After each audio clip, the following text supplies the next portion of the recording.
Hi అండి, welcome to nihari vlogs. ఈ vlog లో వచ్చేసి మీకు అరుణాచలం ట్రిప్ ఎలా వెళ్ళాలి, అక్కడ ఉండాలి, దర్శనం టైమింగ్స్ అండ్ అక్కడ చూడాల్సిన ప్రదేశాలు ఇవన్నీ మీకు చెప్తాను. స్కిప్ చేయకుండా అయితే చూడండి. ఫస్ట్ మనం అరుణాచలం వెళ్ళడానికి హైదరాబాద్ నుంచి ట్రైన్ గానీ బస్ ఆప్షన్ గానీ ఉంటుంది. బస్ కి అయితే టికెట్ ఎక్కువ ఉంటదండి. సో ట్రైన్ చూస్ చేసుకోవడం బెస్ట్. స్లీపర్ క్లాస్ అయితే 500 ఉంటది. థర్డ్ ఏసీ అయితే 1500, 2 ఏసీ అయితే 2000 అలా పడుతుంది అనమాట. ప్రస్తుతానికైతే సికింద్రాబాద్ రైల్వే స్టేషన్ రెనోవేషన్ చేస్తున్నారు కాబట్టి అన్ని ట్రైన్స్ మాక్సిమం చర్లపల్లి నుంచే స్టార్ట్ అవుతున్నాయి అనమాట. సో మేము టికెట్ చేసుకుంది అయితే విల్లిపురం స్పెషల్ ఎక్స్ప్రెస్ కి చేసుకున్నాం.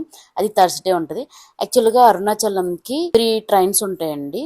అంటే 3 డేస్ ఉంటాయి వీక్లీ. సోమవారం, బుధవారం అండ్ శుక్రవారం ఉంటాయి ట్రైన్స్ అయితే. మేము చేసుకుంది గురువారం, అదొక స్పెషల్ ఎక్స్ప్రెస్ కాబట్టి ఆ రోజు ఉంది. మాక్సిమం ఈ 3 డేస్ అయితే కామన్ గా ఉంటాయి. అండ్ రిటర్న్ కూడా బుధవారం, శనివారం అండ్ సోమవారం ఇలా ఉంటాయి అనమాట. రిటర్న్ కూడా ట్రైన్స్ మీరు మాక్సిమం ట్రైన్ చేసుకోవడం బెస్ట్. మీకు డైరెక్ట్ తిరువన్మలై ట్రైన్ టికెట్ దొరకకపోతే కాట్పాడి జంక్షన్ కి వెళ్ళేసి అక్కడ దిగి అక్కడ నుంచి బస్ కి వెళ్ళొచ్చు. కాట్పాడి వరకు ట్రైన్స్ అయితే అవైలబుల్ లో చాలానే ఉంటాయి. అక్కడ నుంచి తిరువన్మలైకి 70 రూపీసే ఉంటుంది టికెట్. నార్మల్ బస్సెస్ అయితే ఒక 3 అవర్స్ జర్నీ ఉంటది కాట్పాడి నుంచి. ఆంధ్ర నుండి అయితే నెల్లూరు, తిరుపతి నుంచి అయితే తిరువన్మలై కొంచెం దగ్గరే, ఒక 4 అవర్స్ 5 అవర్స్ జర్నీ ఉంటది. ఇది రాజమండ్రి అలా అయితే 1 నైట్ జర్నీ ఉంటదండి. ట్రైన్స్ అయితే మాక్సిమం బెస్ట్ మనం చూస్ చేసుకోవడం. కాట్పాడిలో దిగి అక్కడ నుంచి రావచ్చు. వన్స్ మీరు తిరుమల రీచ్ అయ్యాక రైల్వే స్టేషన్ లో కొంచెం ఆటో తీసుకునేటప్పుడు బార్గెన్ చేయడం బెస్ట్ అనమాట. వాళ్ళు కొంచెం కాస్ట్ ఎక్కువ చెప్తారు, మనం అడిగి తీసుకోవాలి. జర్నీ డీటెయిల్స్ అయితే ఇది కదా. నెక్స్ట్ స్టే విషయానికి వస్తే ఈ తిరువన్మలై టెంపుల్ వాళ్ళది ఆలయం రిసార్ట్స్ అని చెప్పేసి ఉందన్నమాట. దీనిలో రూమ్స్ 800 నుంచి స్టార్ట్ అవుతాయి. నెక్స్ట్ వచ్చేసి శివ సన్నిధి ఆశ్రమం, రమణ మహర్షి ఆశ్రమం, ఇంకా యోగ రామసూక్త ఆశ్రమం అని చెప్పేసి ఇలా చాలా ఆశ్రమాలు ఉన్నాయి అనమాట. వీటిల్లో అయితే ఫుడ్ మనకి స్టే ఇస్తారు.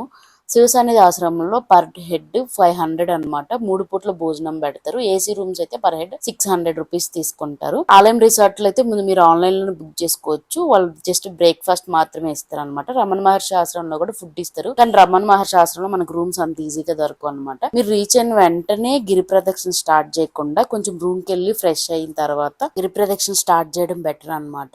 మీరు కానీ సింగిల్ గా వస్తే లాకర్స్ కూడా తీసుకొని అక్కడే స్నానం చేసి గిరి ప్రదక్షిణ స్టార్ట్ చేయొచ్చు. కానీ ఫ్యామిలీతో వస్తే మాత్రం రూమ్ తీసుకోవడం బెస్ట్. అండ్ ఈ ఆశ్రమాల్లో అయితే బడ్జెట్ లో వస్తాయి మనకి. గిరి ప్రదక్షిణ చేసే బెస్ట్ టైమింగ్స్ ఏంటంటే ఎర్లీ మార్నింగ్ అని లేదంటే ఈవినింగ్ అని స్టార్ట్ చేయడం బెస్ట్ అనమాట. గిరి ప్రదక్షిణ కంప్లీట్ అవడానికి minimum 5 hours to maximum 8 hours అలా కూడా పడుతుంది. మనం నడిచే దాన్ని బట్టి ఉంటది. సో మనం గిరి ప్రదక్షిణ స్టార్ట్ చేసే ముందు రాజగోపురం ముందు ఇలాగ దీపారాధన చేసేసి కొబ్బరికాయ కొట్టుకొని గిరి ప్రదక్షిణ అయితే స్టార్ట్ చేయాలి. మీరు గిరి ప్రదక్షిణ స్టార్ట్ చేయడానికి ఇలా బోర్డులు అయితే ప్రతి చోట పెట్టుంటారు.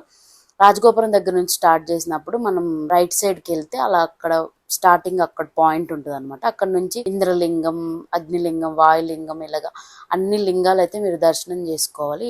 8 లింగాలు దర్శనం చేసుకొని మోక్ష మార్గంలో వెళ్ళి మీరు అంతా గిరి ప్రదక్షిణ చేసేసరికి మినిమం 5 అవర్స్ పైనే పడుతుందండి. సో దాన్ని బట్టి ప్లాన్ చేసుకోవాలి. కాబట్టి డే టైం కంటే నన్ను అడిగితే ఈవినింగ్ కానీ ఎర్లీ మార్నింగ్ కానీ స్టార్ట్ చేయడం బెస్ట్ అనమాట. ఎర్లీ మార్నింగ్ 3 కలా స్టార్ట్ చేస్తే మీరు మినిమం ఒక 8 కలా అలా కంప్లీట్ చేయొచ్చు.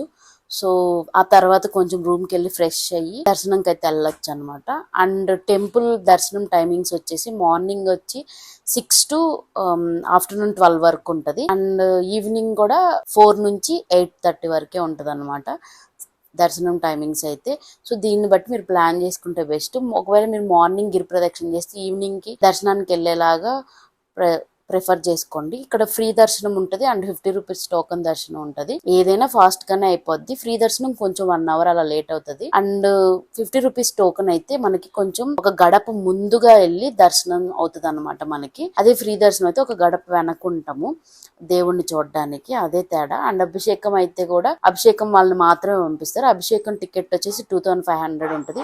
అండ్ ఆ టికెట్స్ దొరకడం కూడా అంత ఈజీ అయితే కాదండి. సో మీరు గిరి ప్రదక్షిణ చేసేటప్పుడు దేవుణ్ణి స్మరించుకుంటూ చాలా మనస్ఫూర్తిగా చేస్తే ఆ దేవుడు మనకు కావాల్సిన కోరికలన్నీ మనం అడగకుండానే తీరుస్తాడంట. సో మీరు ఇలా ప్లాన్ చేసుకోండి. స్టే అండ్ గిరి ప్రదక్షిణ టైమింగ్స్, దర్శనము ఇవన్నీ కరెక్ట్ గా చూసుకోవడం బెస్ట్. అండ్ మోక్ష మార్గంలో కూడా చాలా పెద్ద క్యూ ఉంటది. ఇక్కడైతే మనం ఓపిక చేసుకొని మోక్ష మార్గం నుంచి బయటికి రావాలి. మనం కుబేరలింగం తర్వాత మోక్ష మార్గం వస్తుంది అనమాట. ఆల్మోస్ట్ 80% నడిచేసి ఉంటాం, కొంచెం ఓపిక ఉండదు. కానీ దేవుని స్మరించుకొని దీనిలో నుంచి కూడా అయితే బయటకి అయితే ఖచ్చితంగా రండి. అన్ని లింగాలను ఖచ్చితంగా దర్శనం చేసుకోండి.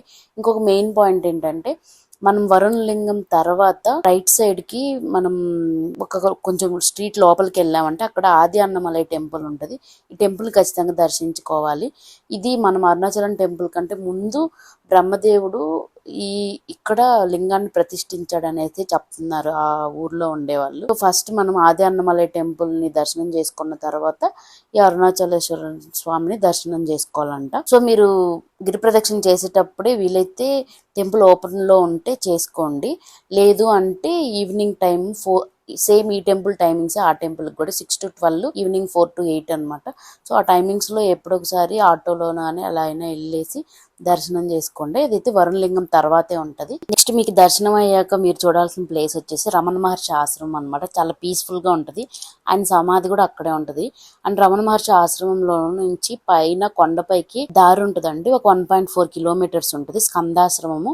అండ్ అక్కడ నుంచి డౌన్ దిగితే విరూపాక్ష గుహ అండ్ నెక్స్ట్ ఇంకొక స్వామి వారిది సమాధి, ఇంకా మామిడి తోట, ఇలాగా చాలా ఉంటాయి అన్నమాట. ఒక టెంపుల్ కూడా ఉంటది, గుహై నమశివాయ అనేసి.